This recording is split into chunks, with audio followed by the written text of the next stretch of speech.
বিসমিল্লাহির রহমানির রহিম।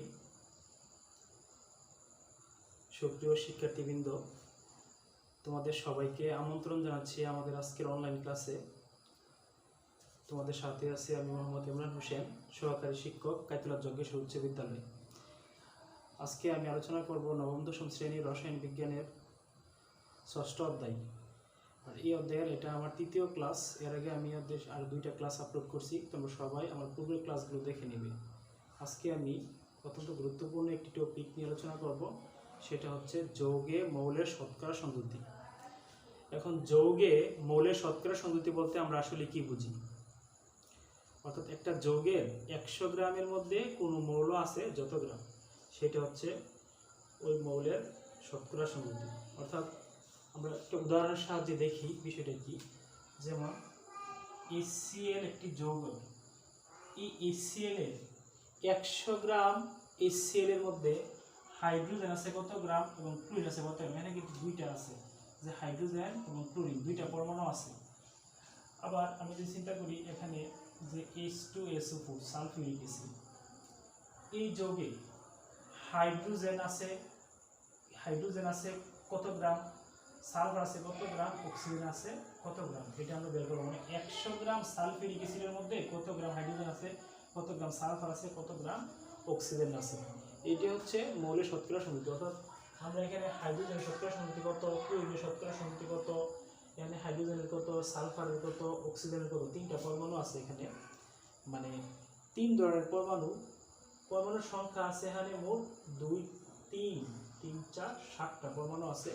কিন্তু এই যে 3 ধরনের পরমাণু আছে এখানে, এই 3টা পরমাণুর আলাদা আলাদা আমরা সংযুতি বের করবো, শতকরা সংযুতি।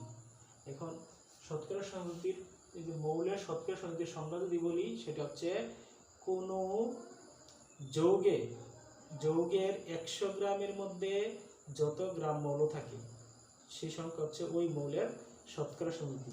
যেমন আমরা যদি দেখি এখানে HCl এর আণবিক ভর হচ্ছে 36.5। কিভাবে পেলাম আমরা? হাইড্রোজেনের 1 আর ক্লোরিনের 35.5 এর যোগ করলে হয় 36.5। তাহলে এই যে 36.5 গ্রাম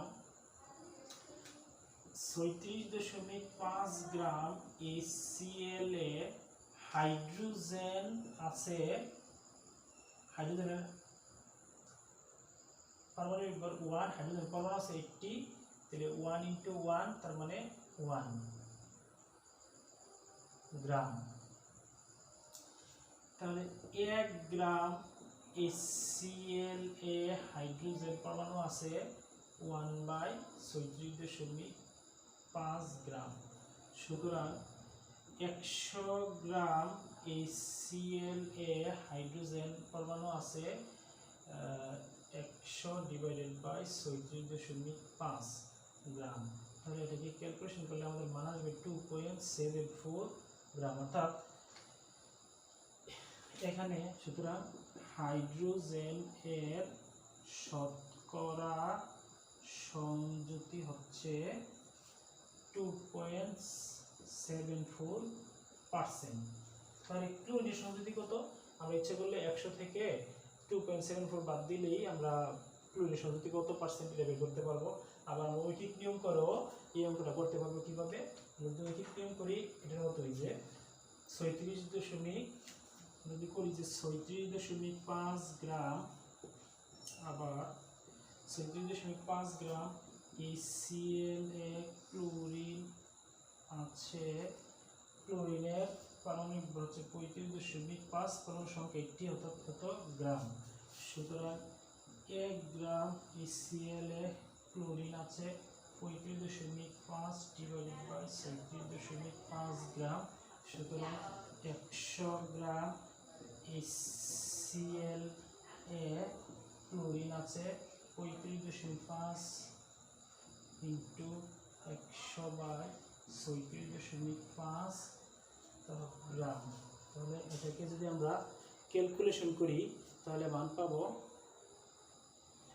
এটাকে ক্যালকুলেশন করলে আমরা মান পাই, এখানে মানটা লিখতেছি, মানটা হচ্ছে 97.26%। এখানে বোর্ডে দেখতে একটু সমস্যা, এই জন্য আমরা উপরে লিখলাম মানটা।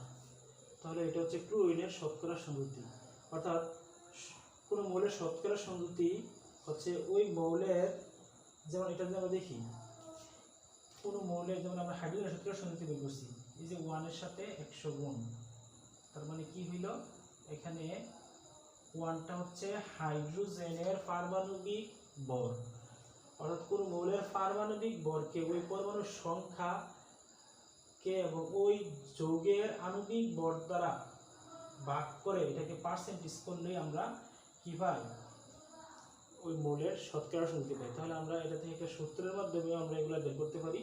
সূত্রটা হচ্ছে কি, সূত্র হচ্ছে কোনো মৌলের শতকরা সংযুতি ইকুয়াল টু মৌলের পারমাণবিক ভর ইনটু পরমাণুর সংখ্যা ডিভাইডেড বাই যৌগের আণবিক ভর ইনটু 100%। এই সূত্র ইউজ করলেও আমরা কোনো মৌলের শতকরা সংযুতি বের করতে পারবো। কোনো যৌগে মৌলের শতকরা সংযুতি আমরা এই সূত্র ইউজ করলে খুব সহজেই বের করতে পারবো। কিভাবে আমি একটা দেখাচ্ছি। হ্যাঁ, এখানে একটা প্রশ্ন হচ্ছে যে সালফিউরিক অ্যাসিডে হাইড্রোজেন, সালফার এবং অক্সিজেনের শতকরা সংযুতি নির্ণয় করো। আমরা এখন এই সূত্রের মাধ্যমে শতকরা সংযুতি নির্ণয় করা শিখবো। ঐকিক নিয়ম করলে একটু বড় হয়ে যায় আলাদা আলাদা, সেজন্য আমরা সূত্র ইউজ করে খুব সহজে মৌলের শতকরা সংযুতি বের করবো। যেমন এখানে সালফিউরিক অ্যাসিডে হাইড্রোজেন, সালফার এবং অক্সিজেনের শতকরা সংযুতি নির্ণয় করতে বলা হয়েছে। তাহলে আমরা এই সালফিউরিক অ্যাসিডে হাইড্রোজেন আছে, সালফার আছে, অক্সিজেন, হাইড্রোজেন আছে 2টা, সালফার আছে 1টা, অক্সিজেন আছে 4টা। তাহলে আমরা এই সূত্র ইউজ করেই শতকরা সংযুতি এখন বের করব। যেমন প্রথমে আমাদের দরকার, এখানে সূত্রের মধ্যে দেওয়া আছে যৌগের আণবিক ভর, তাহলে এই যৌগের আণবিক ভরের আমাদের দরকার H2SO4 এর আণবিক ভর হচ্ছে হাইড্রোজেনের 1 ইনটু হাইড্রোজেন পরমাণু আছে 2টি যোগ সালফারের 32, সালফার পরমাণু আছে 1টি যোগ অক্সিজেনের 16, অক্সিজেন পরমাণু আছে 4টি। তাহলে এটা ক্যালকুলেশন করলে হয় 2 একে 2 যোগ 32 যোগ 4 16 64, তাহলে এটাকে যোগ করলে হয় 98। অর্থাৎ সালফিউরিক অ্যাসিডের আণবিক ভর হচ্ছে 98।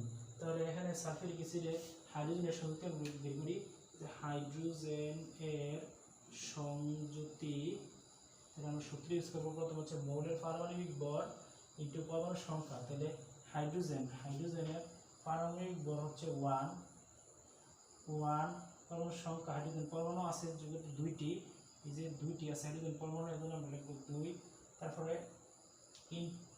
তারপরে এটাকে আমরা বাদ দিব, যদি আণবিক ভর হচ্ছে 98। হ্যাঁ, এটার সাথে আমরা গুণ করব 100%।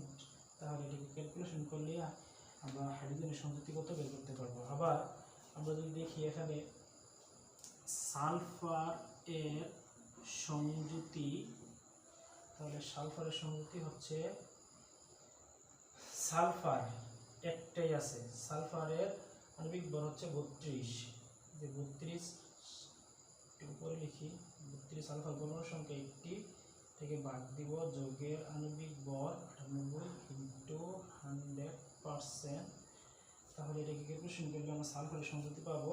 তারপর অক্সিজেনের সংযুতি যদি আমরা বের করি, অক্সিজেনের পারমাণবিক ভর হচ্ছে 16, অক্সিজেন পরমাণুর সংখ্যা হচ্ছে 4,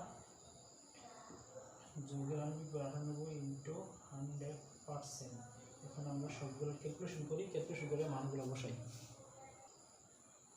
হ্যাঁ, এটাকে আমরা ক্যালকুলেশন করলে মান পাই 2.04%, আর এটা হচ্ছে 32.65%, এটা হচ্ছে 65.31%। এই পার্সেন্টেজগুলো আমরা যোগ করলে যদি 100-এর কাছাকাছি, মানে 99 পয়েন্ট সামথিং মানে এরকম হয় তাহলে আমরা, বা 100 হয়, তাহলে আমরা বুঝবো যে আমাদের অঙ্কেতে কোনো ভুল নাই। তো এই তিনটা যোগ করলে আমরা দেখবো 100 হয় কিনা বা প্রায় 100 হয় কিনা, তাহলে আমরা বুঝতে পারবো যে আমাদের এটা শতকরা সমিতিগুলো বের করা হয়েছে। আশা করি তোমরা বুঝতে পেরেছো শতকরা সমিতি কীভাবে বের করতে হয়। তোমরা বাড়িতে আরও কিছু যোগের শতকরা সমিতি বের করা প্র্যাকটিস করবে। সবাই সুস্বাস্থ্য কামনা করে আজকের মধ্যে এখানে বিদায় নিচ্ছি। আল্লাহ হাফেজ।